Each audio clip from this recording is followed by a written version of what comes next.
So as I was saying, Florence's presentation is very relevant to what we're going to do next, which is a round table about inclusion precisely. And in this round table, we're going to listen to different examples of good practices from Catalan schools and Catalan organizations. So I think we need some seats here. Yeah. So while they're putting up those props, just going to briefly mention who's going to be participating in the round table. So we've got a participant online because she's in Brussels and she couldn't make it to come here. It's Alicia Gavan from EROL, which is a European association for lifelong learning. Then we've got La Escola del Treball here in Barcelona. We've got Albert Peiró, who is the head of studies, and a student, an apprentice called Ahmed Mansour. They'll be talking about their experience. Then we've got Carolina Martos from Institut Las Viñas. Then Josep Joel Varas from CEIR Arco Villarroel. And finally, Olena Korzykova from Open Europe. So, if you heard your name, please come forward. Manifest yourselves.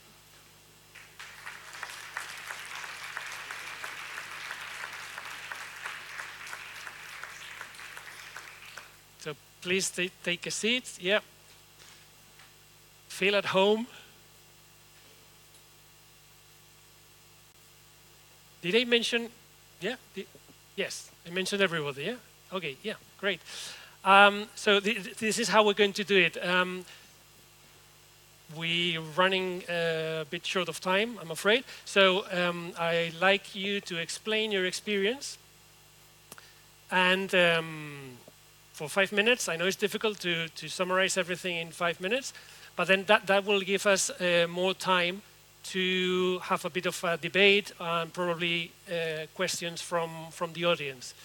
So we've got different nationalities here as well. So I'll say Dobrocho Ranko to Olena from Ukraine, and bon dia, buenos dias, and you told me before over there, I'm really sorry. Sorry, can you say that again? Okay. Akwawa. That's because Ahmed is originally from Ghana, and that's how they say welcome in his official language. So I don't know if we've got Alicia online. Have we? Xavi, sorry. Xavi, sorry. Is Alicia waiting to intervene, or? Yeah, she is. Okay, so we'll start with her because, there she is. Hello, Alicia. No, we can't hear you. Just, okay. Yeah, now. Hello, can you hear me? Yeah. Okay, I can hear you. So okay, great. Hi. So hello, Alicia. Nice to see you again. So yes, I don't know if you were able to hear what I said before. So each of you will have like sort of 5 minutes to explain your experiences. And then we'll have a bit of a debate. So we'll start with you because obviously with internet connection and all that is trickier. So Alicia, the floor is yours. Okay, so thank you so much, Oscar. It's really nice to see you again. I would like to say bon dia, though I'm from Madrid, but I will be speaking today in English, so it's really my pleasure. So yeah, I'm the communication and project manager at the European Association of Regional and Local Authorities for Lifelong Learning. And I'm delighted to be virtually with you today, though I cannot be there in person. I would like to be with you. So thank you to the Catalan Department of Education and BED for this invitation.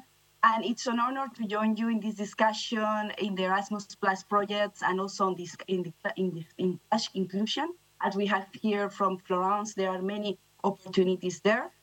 I work for ERLAL, so this regional network, and we believe that regions and local authorities that I represent play a key role in shaping lifelong learning strategies because you are directly connected to citizens, educational institutions, and businesses. We represent about 12 regions in 7 associate members. including Catalan Department of Education and BED, and also the Catalan Public Employment Services. But we also collaborate with, for instance, Movetia, that many of you, and maybe there are some people around, that there is the Swiss National Agency for Exchange Mobility. But talking about inclusion, this is a key priority for regions. We are especially pleased to take part in this discussion because regions like Catalonia have a crucial role in promoting inclusion across territories and ensuring that all citizens have access to opportunities, as the Director General Ricard Coma this morning has said in his opening speech.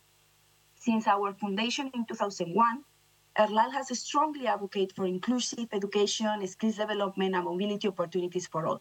Now, I would like to mention some EU-level initiatives. For instance, building on the European Pillar of Social Rights, the European Commission is now advancing efforts with initiatives like the Basic Skills Action Plan, launched last week in Brussels, to ensure that everyone has access to essential skills. This is part of the Union of Skills that will further reinforce this vision, promoting equal opportunities in education, training, and employment. Inclusion is also a cross-cutting priority in the Erasmus Plus program, as we have here from Florent's presentation. There is the inclusion and diversity strategy in the Erasmus Plus. And thanks to this, the program has made strides in increasing access opportunities for disadvantaged groups, promoting over 200,000 participants from socioeconomically disadvantaged backgrounds and those with disabilities in recent years. Last year, our general meeting took place right there where you are in Barcelona, where our members agree on the ERLAL Work Plan 2025, and inclusion is one of our top priorities, but also we recognize that participants in education and mobility programs needs to increase, especially for underrepresented learners. That's why I want the presentation from Florence, because I found it quite interesting and I didn't hear everything that she said.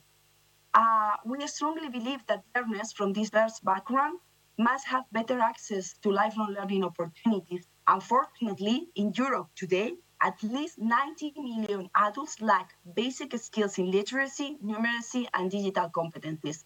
The Union of Skills, as I was mentioning before, is dedicated to addressing this challenge by equipping adults with the fundamental skills necessary for both professional and personal lives. These initiatives work hand in hand with ongoing regional efforts to make education and training more accessible and ensuring that everyone has the opportunity to thrive. Across our network, ERLAL, the one that I represent, regional governments and organizations are already leading the way in inclusion policies, from Centre-Val de Loire in France to Baden-Württemberg in Germany and the city of Borås in Sweden. Our members are implementing a strategic initiative that create inclusive learning and employment pathways. As Albert, that is sitting with you, he has been visiting the city of Borås, so he knows that.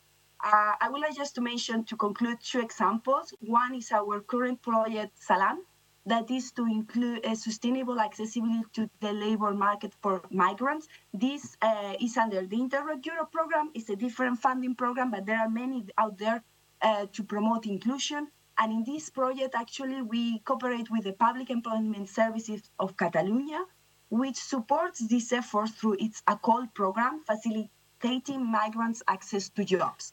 In June, actually, our project partners will visit Barcelona once again to learn more about what you are doing and inclusion strategies. I would like also to mention Needs for Needs projects. It was an Erasmus Plus project that tackled barriers for young people, including migrants, refugees, and those facing socioeconomic difficulties, helping them to access education, training, and employment. You can find more information on this in our website. To wrap up, so I stop here, no worries, Oscar, I won't go long. I want to emphasize that inclusion is not just a policy, it's a responsibility that we all share.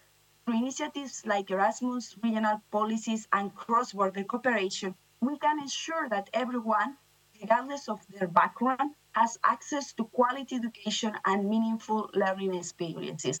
I look forward to hearing more from the better schools in Catalonia as they showcase their inspiring good practices in this field, and I'm sure their experiences will provide valuable insight into how we can further strengthen inclusion in mobility programs. And once again, thank you to Miriam, Anna, Xavi, and all the team for inviting me to be with you, even if it's online, as I couldn't join you. Thank you, Oscar. The floor is back to you. Okay, thank you very much, Alicia.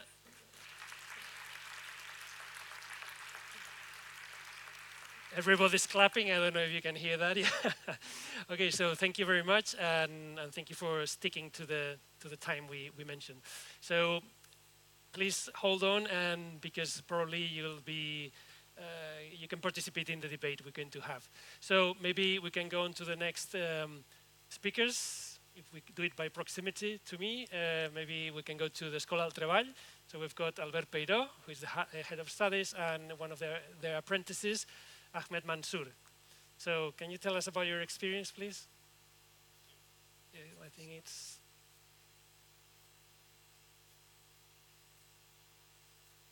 No? Have you got another one? No? Not working? Oh, yes. Ah, yeah, yes, it yes, is. sorry. Yeah. Yes. Okay, great. Thank you for having us here. It's a pleasure to be here to try to explain our experience. Well, in fact, Ahmed is a former student. He's not a student already yet. I read, and what it makes this mobility special, I think, it's at the beginning it was not inclusion because the Escola del Treball, Ahmed followed the regular process of how do you say when you sorry. No, don't worry. Selection, yes, sorry, thank you. So apparently he was a regular student, no fewer opportunities detected. He was a very good student, not a very good, with a very good marks, regular marks, but the teaching team told us that he was very good at soft skills, and apparently it was a regular student. So we had an interview with Ahmed, proposing he was selected in the process, and he was telling us that he would like to spend an Erasmus Plus training period of 2 months maybe in Amsterdam or in Finland or in Germany. So from this point of view, it was nothing special. So his mobility was assigned to me in this case. I was dealing with Ahmed, and I had a meeting with him, and I was trying to explain how Erasmus Plus is working. It was a KA 131, so we had accreditation, and having this accreditation, and thanks to this powerful tool of Erasmus Plus program, I explained it to Ahmed that it was also the possibility to spend up to 20% of the budget in doing the mobility in other countries outside Europe, everywhere in the world. So when I told that information to Ahmed, he opened the eyes and told me, could it be possible to do the mobility in Ghana? And I said, in Ghana? What? Yes, I am from Ghana. He didn't tell us nothing about his past life, so we didn't know nothing about him. He had his social connections, friends at school. He was working, and he had money, relationships. He speaks Catalan better than me, Spanish. No. Apparently, nothing to detect. So, yes, we will try to do something in Ghana, but I don't have contacts in Ghana. We don't have contacts in Ghana, and it will be our first time for us in Escola del Treball that we are using this 20% of the budget in mobility of this kind. No, so he also exposed. I have a contact, so it was very easy. So it's an NGO here in Barcelona who is committed to invest in computer classrooms for rural areas in Ghana. And I would like to collaborate with this NGO in order to develop my skills as a student of web applications development. And it will be a great opportunity for me. So we contacted this NGO. It was his first time also to contact with the Erasmus program. So we had to explain how the Erasmus program worked, and we started the collaboration. So since here there is it's a nice story. There is nothing special. Ahmed flew to Ghana in summer 23, I think, and we were exchanging some photos and messages during the mobility. It was all good, all was working very, very good, so no problems. So at the end of the mobility in September, I called him in order to have a feedback about the mobility, and he came to the office and he explained me all about his past life. And I think that is what can make this project an inclusive project after the mobility, because before and during the mobility, it was apparently a regular mobility. I prefer that Ahmed to tell the rest of the story and to explain what he is thinking about and how the Erasmus Plus program can help to deploy this project. Okay. Yes, Ahmed. Thank you very much, all of you, for inviting me here today. And I feel honored to be with you all. Like, we all talking about inclusive, and me as an immigrant coming from a very deep, or let's say, undeveloped area, let's say from Ghana, to end up here with you. I want to thank you very much before I start with the story. So, like, the story will start from the past, the present, and we go into the future, right? So, I was 16 years old when I dropped out from school from Ghana due to economic hardship, as one of the strategic words mentioned by Florence. So I was dropped out from school because I couldn't afford my education way back from home. So I decided to be on the street to find food. I'm from a family of 5, so I had to also like provide shelter to my younger brothers, right? So it was a very difficult situation whereby I had to move from my rural area, because from there you cannot even get anything to feed your family, not only yourself. So you have to move to the capital city, which is Accra. So from there, where I got to know colleagues from the streets, I started working out of the street at the age of 16, 17. And then I used to tell them I want to go back to school at that time.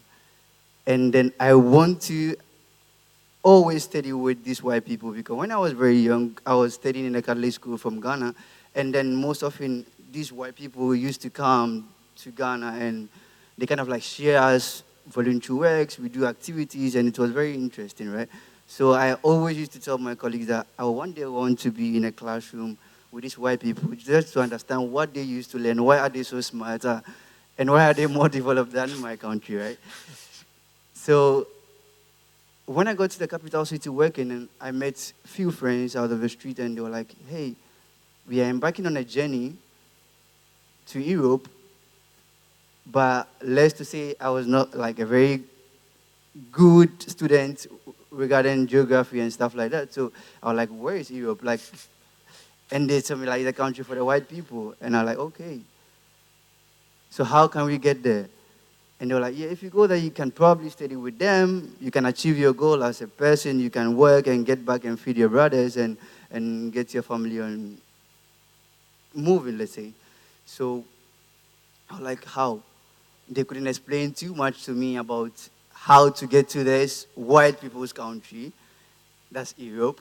So I was like, okay, what do I need? They was like, yeah, you need this amount to embark on the journey. So I told them, how much do I need? And approximately it was about 200 euros. So I had to work harder and don't feed my family and give him the money so that he could help me achieve my aim of like staying with these white people and also like feed my family. So I started the journey with them. We moved from Ghana. We got to the next country. It was not a journey by flight. It was by road. So I had to cross like 6 African countries just to get to Spain. So I moved from Ghana with them to Burkina Faso, which is a neighborhood country next to us. And it was a totally different country. They are blacks, of course, but they speak different languages. I don't speak French neither. I don't speak their dialect neither. So it was all together like hardship, right? So from there, they told me like, hey, this amount that you give us is not enough to continue on your journey. So you have to get enough money so that you can pay the next driver that who can take you to the next trip of where you have to go. So probably I'm talking about somebody who is less educated about geography. He doesn't know where he's going, but he know that he wants to go to Europe, right? So they kind of like assist you in that sense that you have to, when you have the money, reach out to this person and he will accompany you to where we are. So the friends who convinced me up at the beginning had to leave me out because I didn't have the financial, I didn't have the financial, the money to embark on the journey with them from that point, right? So I had to stay up in Burkina Faso for like probably 3 months to work hard to get money to continue the trip. Because I left out, I didn't have even the sense of going back because I was like, going back with my family, we're going to be in the same situation that I left. I'm not being able to achieve my aim, and I'm still going to be on the street working. So that question of like, why didn't you go back was out of my mind, and I was very young, and I was very enthusiastic, and I wanted to get to where I want to be. So from there, then I got the money, I paid these people, we had to cross all these borders through the Saharan desert, and then finally we end up in Morocco, where we have to also like cross the Mediterranean Sea. So I was 17 when I crossed the Mediterranean Sea. And luckily enough, I got here safely and I got to the islands. I didn't even know it was Spain. I was like, oh, there are white people here, so probably I'm here, right? And I have a scenario when I was in Algeria. I saw white people and I'm like, hey, I'm here. But I realized that they don't speak like these kind of like languages because the ones who used to visit us used to speak English. But why are these people speaking Arabic? And so like, this is not part of it. And I realized that I'm not in the country. I had to continue on my trip. So when I got to the islands of Las Palmas, that was when I had to also find my way out. I always seek refugee. I always ask people for help in that way because I realized that I want to study. But I didn't know there was like legal protection for minors if you're a minor. So I was always running out of the police and everything until I realized that I need protection because I was nobody, right? So from Las Palmas was when they tried to identify that there is a legal protection when you are a minor. You can go to the police and get to a minor center or whatever you call it so that you could survive, get studies and stuff like that. So, and then I traveled without a passport. I traveled without any documentation that identified me as Ahmed today. So I had to like find a way to get my passport. So I had to call my embassy from Madrid, and that was when I moved from the Las Palmas with a fake identification to the embassy where they were supposed to do my passport, right? So from there, I took like a couple of 3 months without having my passport. I was nearly getting to my 18 of age. I went back to the farms working and recollecting fruit and stuff like that, just to earn a living at that time. So it was like about 6 months, 7 months. My family didn't knew I was going out of Ghana. There was no communication, nothing at all. So from there was I met a young guy who has been in a minor center in Catalonia, who told me that, hey, you have to go to Barcelona probably. Over there, you can get access to a minor center whereby you can continue and achieve your aim. So that was when I had to also sneak out my way from Almeria to Barcelona. So all that started from there where I wanted to study. So my first night at the center, I was like, this is not a school, this is a place to sleep. And I want to go to school, but I realized that from my stay in Almeria, from Las Palmas, I realized that they automatically speak different languages. That's not English, they speak Spanish. And when I got to Barcelona, I realized that there's also a language that's called Catalan that's always totally different. So I was like, okay, so which school can I fit? I cannot fit in any school unless I have to get that foundation and build myself to be able to get access to study with these white people, because in the minor center we mixed. There are a lot of people from Pakistan, Morocco, Spanish young guys and stuff like that, but it was not actually a class. So that's where everything started, where I started studying Spanish and Catalan. And then I did a PFE, which is like a program, an initiation program in computer. So I have an anecdote that my first day at class, I was supposed to like connect these devices, right? So I didn't actually know where even you can insert a USB mouse, let's say, right? So I've studied everything about computer when I was 15, theoretically, but I've not seen it physically to even touch it and how that feel. So I had more interest in about why is it working this way. I had different ideas about technology. I don't know whether I have more time. Yeah, maybe we can keep some of your story for Exactly. later when we all talk together. Exactly. Which is Sure. So I'm actually gonna pass it and probably yeah, move yes, it to the please, next yeah. person. Yeah, an amazing story. Yeah. Then our next speaker is Josep Joel Varas from CEIRARCO. Okay, so. Good afternoon, everyone. First of all, I'm sorry for my English. If I make any mistake or if I stop, I'm so sorry. Let me thank you for inviting us. It's a great honor to be here with all of you and to be able to share with you our project, which is the F3 project, which is a project that we've been working on for some years with some other countries from all around Europe. First of all, let me introduce myself a little bit. As Oscar said, my name is Joel. It's my first year working as a teacher. I've been 3 years working as a doctor, and this is a new experience for me, so I'm very happy to be here. When I was offered to be part of this project, I was very happy because this project, the F3 project, treats on mental health. Why does it treat on mental health?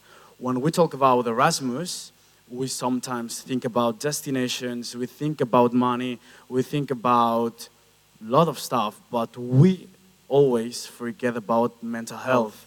We do not focus on how the student is feeling before going to the destination, on how the student is feeling when he's in the destination, and what happens when he comes back. So this is the reason why we started working on this project. There are, as I said before, 6 countries from all around Europe. And the main objective of this project is to find new trainings, new guidelines, and to be able to detect mental health pathologies before the student goes to the destination. We are still working on this project. It is going very, very slow, but the reason why it is because we want to do it as the best, as the good as possible. And I think we do not have a lot of time, so this is my summarize. We will keep on talking about my project. Thank you. Thank you. You shouldn't worry about your English. It's very good. Okay, then we've got Carolina. Well, I have to say that we have a mixture of KA1 projects here at the round table and KA2 projects. In the case of Joel, it's a KA2 project, for example. Okay, so that you can get a bit of how this topic of inclusion is dealt with in different kind of projects. So then we've got Carolina Martos. She's a mobility coordinator at Institut Las Viñas. I know we are late, and I take some notes to make it easy. First thing I want to mention is that in a real cost project, there is a lot of extra work, a lot. And we were afraid of how everything would go. And we decided to take the student close to here because we are from Barcelona.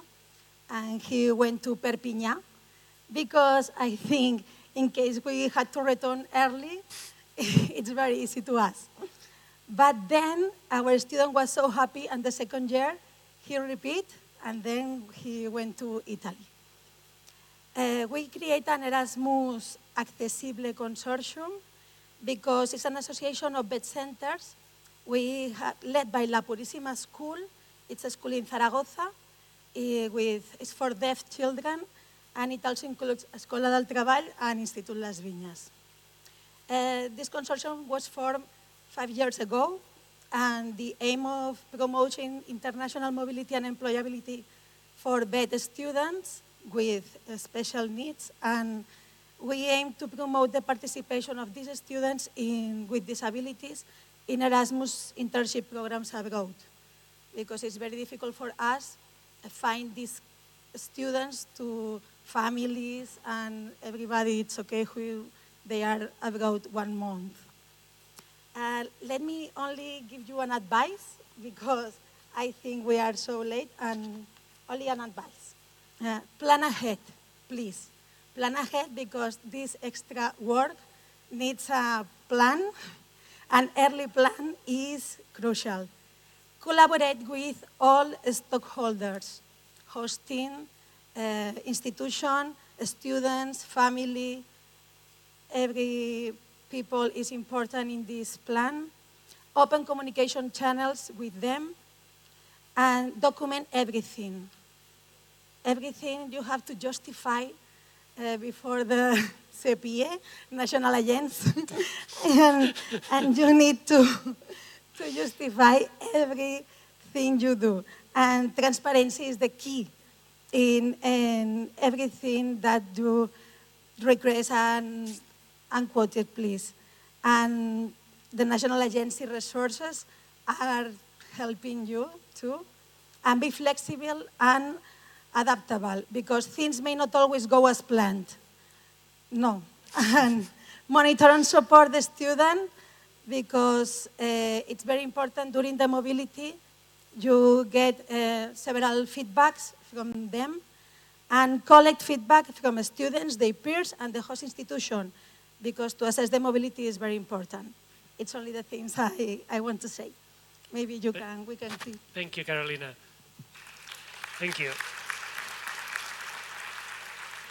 And then last but not least, we've got Olena Korsikova from Open Europe, and we'd love to listen to your experience. I just started, that's all.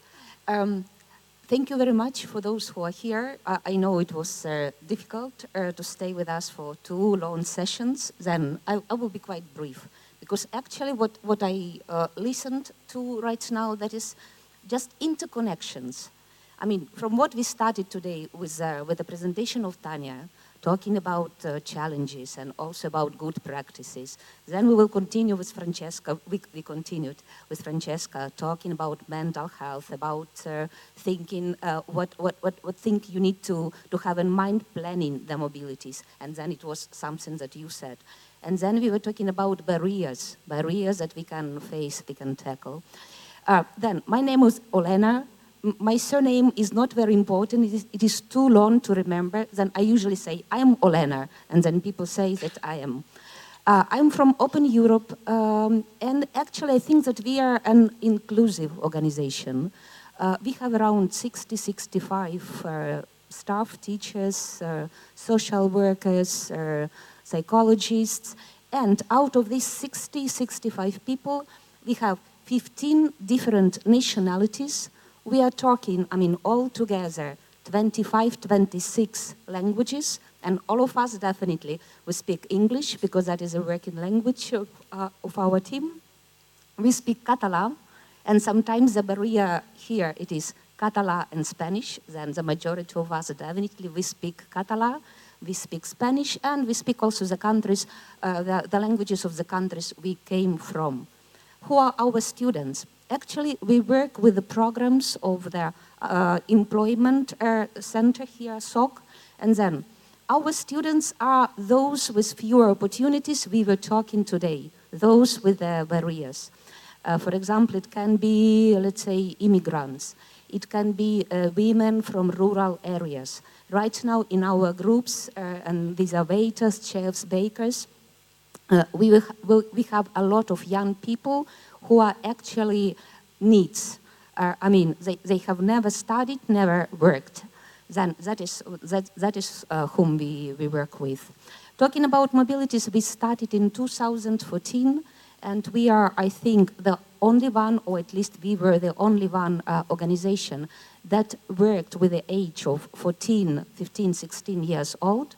We started with young people, then we make them leaders of the team, then we go to train of trainers, and that is how the project started in 2014, and we are continuing with it right now, City Bound. That is K1 youth workers mobilities and young people mobilities that we continue preparing and doing in different countries. That is one thing we are doing. But talking about interconnections, I just want to say that K1, that is mobility projects, and K2, large-scale, small-scale cooperation partnerships, they are also interconnected. One of their projects, I will be very quick, that is the first capacity building we coordinate. We just started it. And capacity building that is also Erasmus+, but centralized one, bigger one. And actually here we work, partners from the central, south, north, and western part of Europe and Western Balkans. What are we doing? We are creating support programs for young women from Western Balkans countries, and here in this cooperation partnership we have Montenegro, we have North Macedonia, and we have Kosovo. And then we are creative support points for those young women who would like to start their businesses, to participate in their mentorship programs. We prepare trainers to organize these programs, and we will start with study visits. Study visits will start with Greece, then we will go to Norway, and we will finish in Spain. That is how you can make the link between mobilities you are thinking about and a big project where you also will have materials for your students, for companies that can participate here, and also for trainers. Do I have 1 minute more? Yeah, of course you do. Okay, and then just another example, that is Erasmus+, that is large-scale cooperation partnership. And the title of the project is Men Up for Her. And that is about gender-based violence. And here, why I'm talking about this project, because what is important is, when we think about inclusion, don't exclude anybody. I mean, that is not focusing only on men stand up on her. That is about the community. Everybody will participate in raising awareness campaigns, everybody will participate in their mentorship sessions, and everybody will do what he or she can to make our community more inclusive. Well, now it is Alicia who is excluded because she is online and all of us are here. Then perhaps I will stop. And I don't know, are we going on? No, thank you, Lena. So how long do you think we have before lunch? That's it? Yeah. Oh, I don't know if we can accept 1 or 2 questions from the audience. I mean, inclusion, I haven't counted the times. We've got a question there. But in the meantime, I don't know how many times the word inclusion was mentioned today by all the speakers. I didn't count how many times it was, but it was mentioned a lot. And now we end the morning or the afternoon with talking about inclusion and very personal stories, very interesting stories. And, well, it's just, it deserves all our praise because you're doing great jobs about inclusion. So well done. Yeah, I think all of us who are here, because first they are interested in the topic, and because all of us together do something for this. Exactly. Yeah, thank you very much. So we've got a question over there. It's actually not a question, but I would really like to hear the last part of Ahmed's story. Maybe in 2 minutes, but I'm really interested in what happened at the end.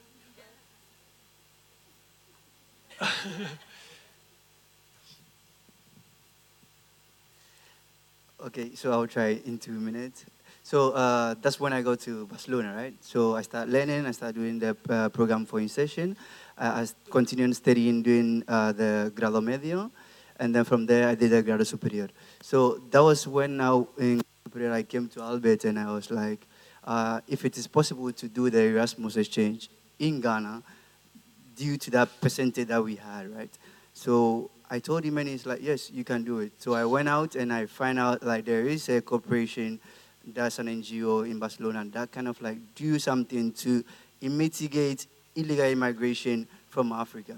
As to say, like the engineers in Ghana, probably, they don't have to cross these borders to risk their life, to pass through what we've passed through.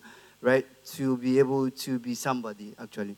But to understand that their existence in Ghana being engineers is very important. So looking at to that, I was like, okay, I could go there and share an impact because I'm an immigrant where I suffered much, but I want to also, like, in a solidarity way, to let them know that they are somebody, because I had to start from afresh again from here, but over there they can also make important impact without crossing their life and hanging up. So, but I also have to find a way to adapt my studies with them because they're engineers, they're programmers, and a junior programmer. So with them, I was like, I could learn much better, right? So when I told Albert we draw the plan and he accepted the project and we all like made an objective. So I went to Ghana, and for me, after 6 years, it was my first time seeing my family. So we were all talking about inclusion, but for me, like living in Ghana due to education and going back to education with this fruitful like event or this Erasmus Plus project, I think for me, it's you could understand how grateful I am for like to have the Erasmus programs and stuff. So when I came back, I was explaining to Albert, the best part is I learned very much because their level of studies was the way I grew up. So if they are teaching me something, I quickly understand because it's like a direct language from them to me. So it even helped me to be able to pass my second year course in the Desarrollo web designer. So I told him, I learned a lot, but there's another part of that is I met my family for the first time, and I enjoyed it. I was first, and during the weekends, I was able to see my family at home.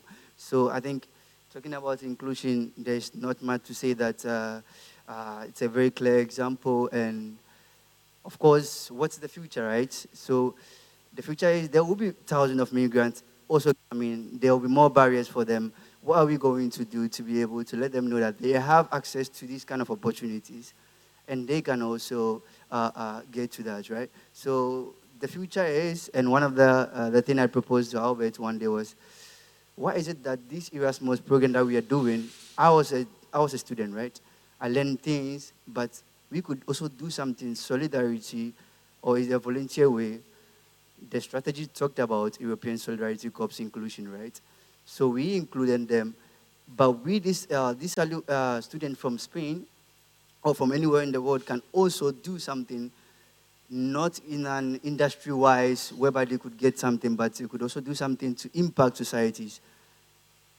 So it's like student, or school project.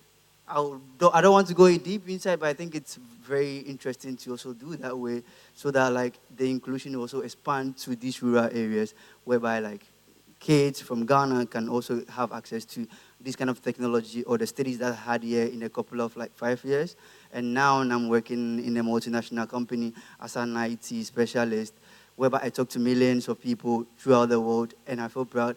And this is the importance or the impact that this kind of education that we have here makes. So I think Erasmus, of course, need the inclusion, and there are lots of talents on the streets that we have to save anyway, much better than that.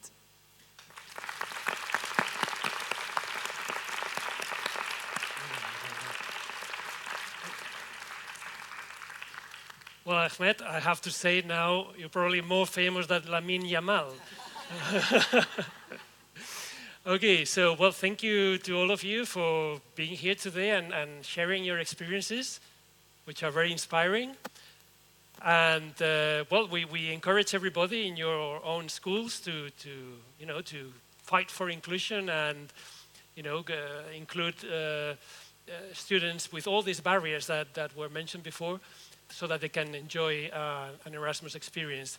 So now we'll have to say goodbye to everybody that is online, including Alicia. Thank you very much for being here, Alicia. We'll say goodbye. The streaming is over now. So we say goodbye to everybody that has been watching us online. It's time for lunch. Thank you for inviting me. Yeah, bye, Alicia. So you behaved very well. So you deserve some lunch. Yeah? And after lunch, we're going to do the matchmaking. And when we come back, I'll explain how we're going to do it, okay? So Yeah. Yeah, sí. No. Okay. Yeah, but I'll do this after. They're very hungry. Look at their faces. Yeah, I'll explain about this because this is something new this year, these passports. I'll explain that after lunch when your tummy is full. Okay? So see you later. I don't know. The boss has to say. Bueno, molt bé, gràcies a tots. Vinga, molt bé, gràcies, Vinga, Carolina, que ens veiem, crec que és en persona la primera vegada que ens veiem, sí, no? Per mail, tot el que vulguis. Pues he tornat a l'Insti, sí. Al Pere Martell, de Tarragona. No sé si s'està sentint tot això que estic dient. Ah, mira, nadie lo mira. Uy. Look.